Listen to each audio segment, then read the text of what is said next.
Movie की शुरुआत होती है और हमें काइल नाम के एक अमेरिकन को दिखाया जाता है जो रसिया के एक आयरन फैक्ट्री में काम करता था। वो अपनी पत्नी से बहुत प्यार करता था, लेकिन काम में व्यस्त होने के कारण वो अपनी पत्नी को समय नहीं दे पाता था, जिसके कारण उसकी पत्नी अक्सर उससे नाराज रहती थी। लेकिन वो एक दिन अपने काम से छुट्टी लेता है ताकि वो अपनी पत्नी के साथ एक अच्छा वक्त बिता सके, और ये खबर वो अपनी पत्नी को देता है, जिसे सुनकर वो काफी खुश हो जाती है। अब शाम में घर जाते हुए काइल अपनी पत्नी से फोन पर बात कर रहा था कि तभी अचानक वो जोर जोर से चिल्लाने लगी। दरअसल सर्जियो नाम का एक गुंडा उसके घर में घुस आया था और वो उसकी पत्नी के साथ जबरदस्ती करने की कोशिश कर रहा था। ये सब सुनने के बाद काइल जल्दी से भागता हुआ अपने घर पहुंचता है, लेकिन तब तक काफी देर हो चुकी थी। वो गुंडा उसकी पत्नी को मार चुका था। ये सब देखकर काइल अपनी पत्नी की बॉडी के पास बैठकर रोने लगा, लेकिन तभी सर्जियो जो उसी के घर में छुपा हुआ था उस पर हमला कर देता है और वहां से भाग जाता है। काइल भी उसे पकड़ने के लिए उसके पीछे भागता है, और जैसे ही सर्जियो काइल के पकड़ में आता है इन दोनों के बीच काफी लड़ाई होती है। तभी वहां पर पुलिस आ जाती है जो इन दोनों को अरेस्ट कर लेती है।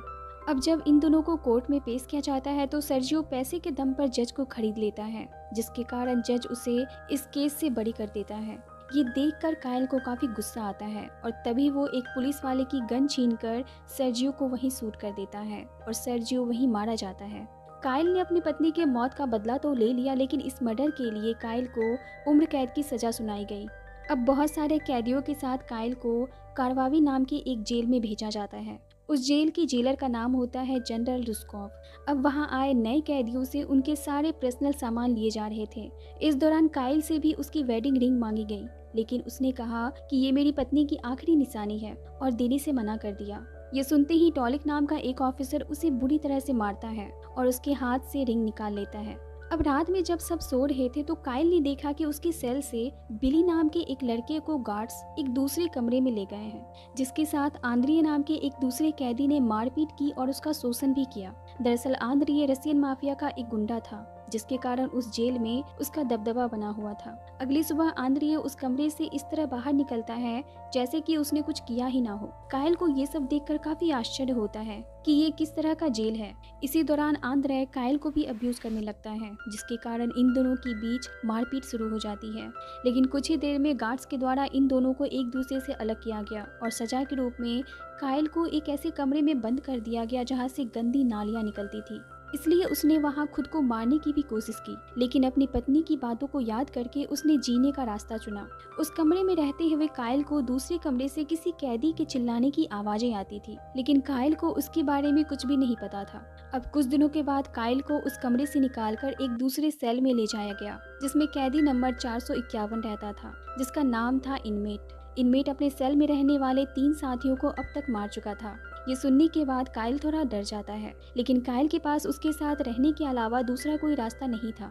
अगले दिन काइल से मिलने के लिए उसकी पत्नी का भाई वहां आता है और कहता है कि मैं तुम्हें यहाँ से निकालने की कोशिश कर रहा हूँ, लेकिन तुम्हें तब तक यहाँ अपनी जिंदगी को आसान बनाने के लिए यहाँ के गार्ड्स को पैसे खिलाने होंगे। अब अगले दिन काइल से बिली मिलता है और बात करने के दौरान कहता है कि किसी गलतफहमी के कारण मुझे प्राइवेट प्रॉपर्टी को नुकसान पहुंचाने के लिए 1.5 साल की सजा सुनाई गई है, पर मैं यहाँ से निकलना चाहता हूँ। ये लोग बात कर ही रहे थे कि तभी वहाँ पर मिलाकाई नाम का एक कैदी आता है जो पैरालाइज्ड था। वो काइल को इस जेल के बारे में बताता है। वो कहता है कि इस जेल में हर ताकतवर इंसान का अपना एक गैंग है जो एक दूसरे को मारने में लगे हुए रहते हैं। ये पूरी जगह ही एक लड़ाई का मैदान है।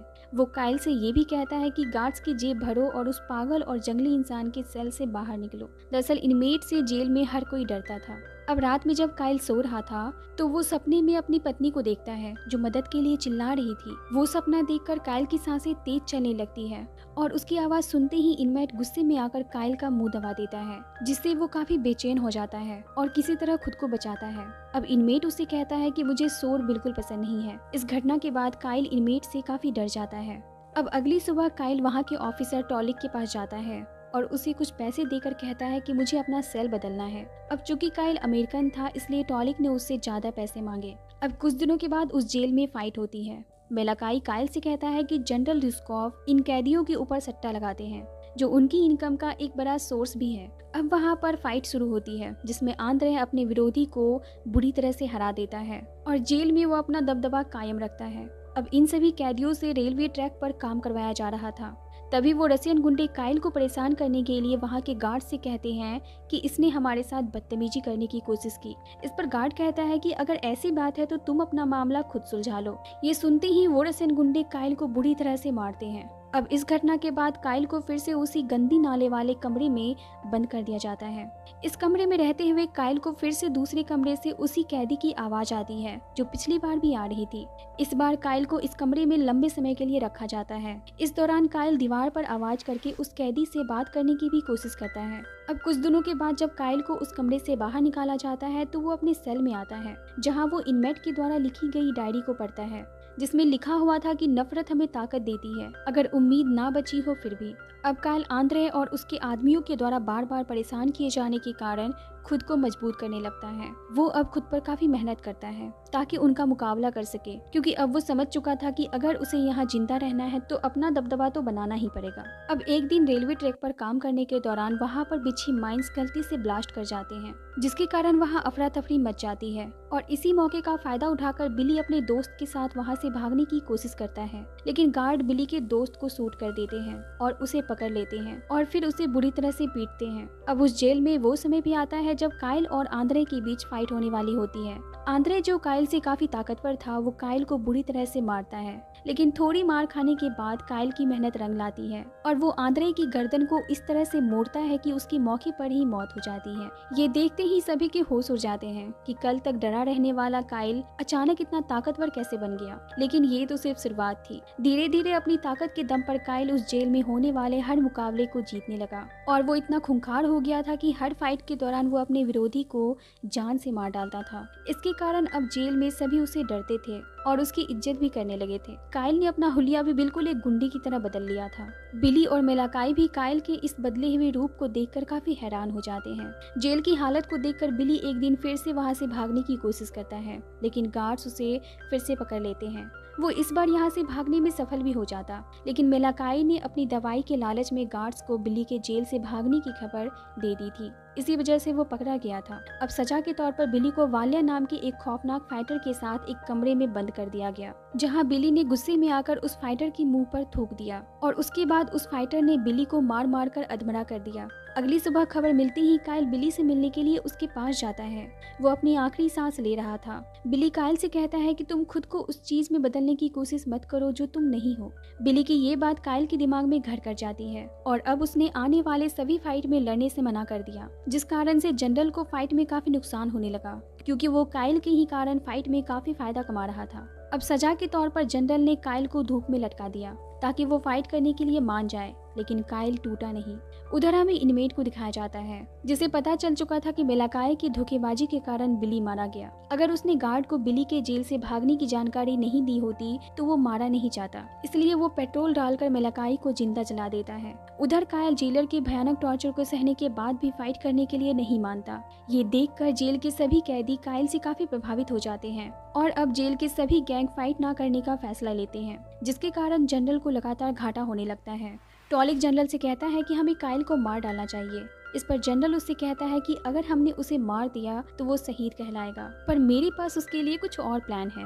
अब काइल की सजा को खत्म करके उसे अस्पताल में एडमिट किया जाता है, जहां उसका इलाज होता है। इलाज के दौरान काइल से उसकी पत्नी की आत्मा मिलने आती है। काइल अपनी पत्नी से कहता है कि मैं तुम्हें बहुत याद करता हूँ। इस पर उसकी पत्नी कहती है कि मैं हमेशा तुम्हारी यादों में जिंदा हूँ, बस तुम हार मत मानना। अब एक रात जनरल रुस्कोव काइल को उसके सेल से बाहर निकलवाता है और उससे फाइट करने के लिए उस जेल का सबसे खूंखार कैदी मंगवाता है। वो कैदी इतना खतरनाक था कि उसे एक अलग सेल में जंजीरों से बांधकर अकेला रखा जाता था। बाहर आते ही वो कैदी काइल पर टूट पड़ता है और उसे बहुत मारता है। अब वो कैदी काइल को मारने ही वाला था कि अचानक काइल को पता चल जाता है कि ये वही कैदी है जिसकी आवाज उसे उस सुनसान कमरे से आती थी। ये पता चलते ही काइल दीवार पर जोर जोर से हाथ मारने लगता है, जिसके बाद उस कैदी को भी पता चल जाता है कि काइल ही वो इकलौता इंसान है जिसने इस जेल में उससे बात करने की कोशिश की थी। अब वो कैदी काइल को अपने गले से लगा लेता है। ये देखकर ऑफिसर टॉलिक आंख बबूला हो जाता है और बंदूक की नोक पर इन दोनों को फाइट करने के लिए कहता है, लेकिन वो कैदी जेल के सभी ऑफिसर्स और गार्ड्स पर हमला कर देता है।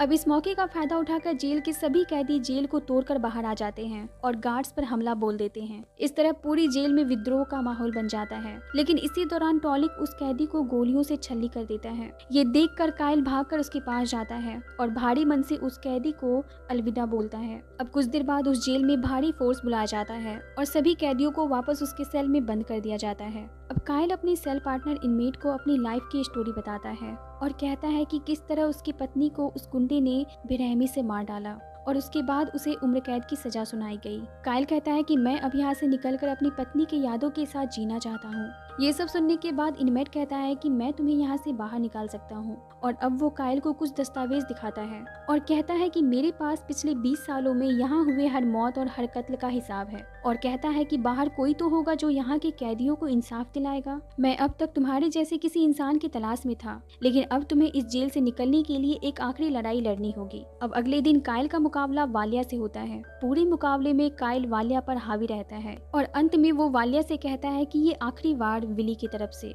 क्योंकि वालिया ने ही विली को मारा था और इस आखिरी वार के साथ ही वालिया मारा जाता है। अब काइल को गार्ड्स वहां से पकड़कर ले जाते हैं ताकि वो उसे खत्म कर दे, लेकिन इनमेट को जनरल के इस प्लान के बारे में पता चल चुका था, इसलिए वो पहले ही वहां पहुंचकर गार्ड्स पर हमला कर देता है। इसी दौरान काइल मौका देखकर टॉलिक के गले पर बंदूक रखकर अपनी हथकड़ी खुलवाता है और उसके हाथ से अपनी वेडिंग रिंग भी वापस लेता है। अब वहां से निकलते हुए काइल इनमेट को भी अपने साथ चलने के लिए कहता है, लेकिन इनमेट कहता है कि तुम बस इस जेल की सच्चाई दुनिया के सामने ले आओ, मैं बस इतना चाहता हूँ, इसी में मेरी आजादी है। अब काइल एक ऑफिसर की वर्दी पहनकर वहां से बाहर निकलने में सफल हो जाता है। उधर इनमेट जनरल लुस्कॉव के पास जाता है और उसे मारकर उसके पापों की सजा देता है। अब जेल से निकलने के बाद काइल उस जेल की सच्चाई पूरी दुनिया के सामने लाता है और आखिरकार 3 महीने के बाद उस जेल के सभी बेकसूर कैदियों को रिहा कर उस जेल को हमेशा के लिए बंद कर दिया जाता है। इसी के साथ इस मूवी का द एंड होता है। इसी तरह के मूवीज एक्सप्लेनेशन वीडियोस देखने के लिए मेरी वीडियोस को लाइक करें और चैनल को सब्सक्राइब जरूर करें। Thank you.